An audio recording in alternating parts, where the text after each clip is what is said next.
Hello everyone, welcome to your own channel Radio Udan in my show दिल की Dastak with RJ आशा के साथ, जहां हम बात करते हैं उन भावनाओं की जिनका हम जिक्र नहीं करते, उस साहस की जिसके बारे में हम बात नहीं करते और उन किस्सों की जो अनसुने हैं।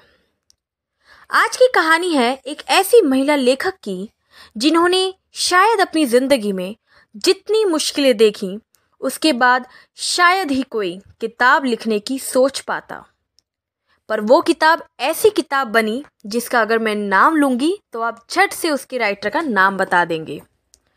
आप भी जानना चाहते हैं कि आज हम किसकी कहानी बताने वाले हैं?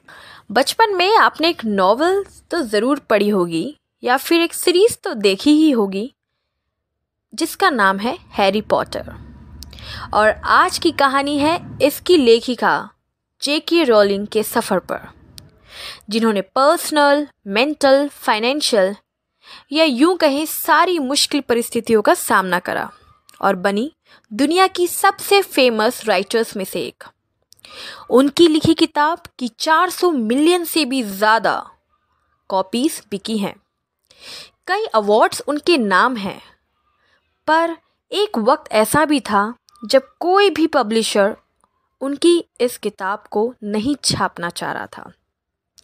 आपको पता है, लगभग 12 पब्लिशर्स ने उस किताब को छापने से इनकार कर दिया था, लेकिन जब उनकी पहली किताब Harry Potter and philosophers stone पूरी हुई और 26 जून 1997 में किताब पब्लिश हुई, उसके बाद से रोलिंग और इस किताब के लिए सब कुछ बदल गया।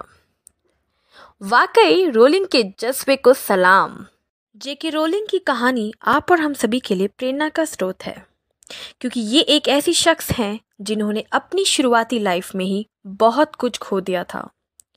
संघर्ष से सफलता की कहानी आपको अपनी परेशानियों से लड़ना सिखाएगी और साथ ही ये रियल लाइफ स्टोरी आपको ये भी सिखाएगी कि मेहनत और लगन इंसान को कामयाब ज़रूर बनाती है। जेके रोलिंग को बचपन से ही फैंटेसी स्टोरीज पढ़ने और लिखने का बहुत शौक था। 1990 में रोलिंग को हैरी पॉटर लिखने का आइडिया उस वक्त आया जब वो ट्रेन से लंदन जा रही थी। उसके बाद उन्होंने हैरी पॉटर नॉवल लिखना शुरू किया। उस वक्त जेके रोलिंग सिर्फ 25 साल की थी और ये बात उन्होंने अपनी माँ को भी नहीं बताई, लेकिन किस्मत को कुछ और ही मंजूर था। हैरी पॉटर लिखने के 6 महीने बाद ही उनकी माँ की मृत्यु हो गई। उस वक्त तक उन्होंने हैरी पॉटर के सिर्फ 3 चैप्टर्स ही लिखे थे। अपनी माँ की डेथ के बाद रोलिंग एक नई शुरुआत के लिए पुर्तगाल चली गईं। वहाँ जाकर वो English as a foreign language पढ़ने लगी। कुछ समय बाद जेके रोलिंग ने एक पोर्तुगीज़ जर्नलिस्ट से शादी कर ली और उनकी एक बच्ची हुई। इन सब के बाद भी इनकी लाइफ में खुशियाँ नहीं आई और कुछ ही समय बाद उनका रिश्ता टूट गया और डिवोर्स हो गया, और कुछ ही समय बाद उनकी जॉब भी चली गई, जिसकी वजह से रोलिंग डिप्रेशन में रहने लगी। अपनी लाइफ को बेहतर बनाने के लिए वो वापस अपने देश आ गई और उन्होंने अपनी नॉवल को पूरा करने का फैसला किया। उस वक्त जेके रोलिंग गवर्नमेंट द्वारा मिलने वाली अनएम्प्लॉयमेंट मनी से अपना और अपनी बेटी का खर्च चलाती थी, और जब भी उन्हें टाइम मिलता वो कैफ़े में बैठकर अपनी नॉवल लिखा करती थी। 1995 में जेके रोलिंग ने अपनी पहली बुक को पूरा कर लिया और अब वक्त था उस बुक को पब्लिश करने का। 1997 में ब्लूम्सबरी के चेयरमैन की 8 साल की बेटी ने हैरी पॉटर नॉवल पे इंटरेस्ट दिखाया, जिसकी वजह से ब्लूम्सबरी के चेयरमैन ने उस बुक को छापने का फैसला किया और रोलिंग को कुछ पैसे भी दिए।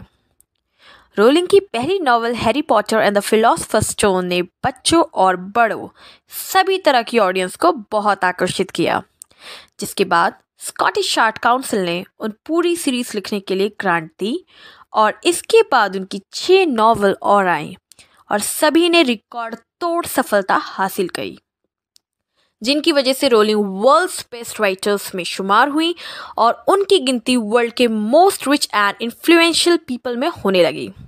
और आज के समय में हैरी पॉटर ग्लोबली के बहुत बड़ा ब्रांड है, जिसकी नेट वैल्यू लगभग $15 बिलियन की है।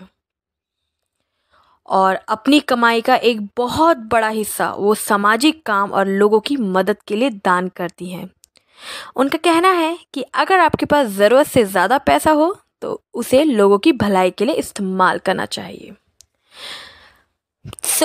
मैं आशा करती हूँ आज की ये इंस्पिरेशनल स्टोरी आप सभी को बहुत अच्छी लगी होगी और इस कहानी ने हम सभी को प्रेरित किया कि हम कितनी भी कठिनाई परिस्थितियाँ आए उसमें से हम अपने आप को निकाल सकते हैं, बशर्त हमें साहस से काम लेना पड़ेगा। हम लोग फिर वापस आएंगे अपने सेम शो रेडियो उड़ान और आपका फेवरेट शो दिल की दस्तक विद आरजे आशा के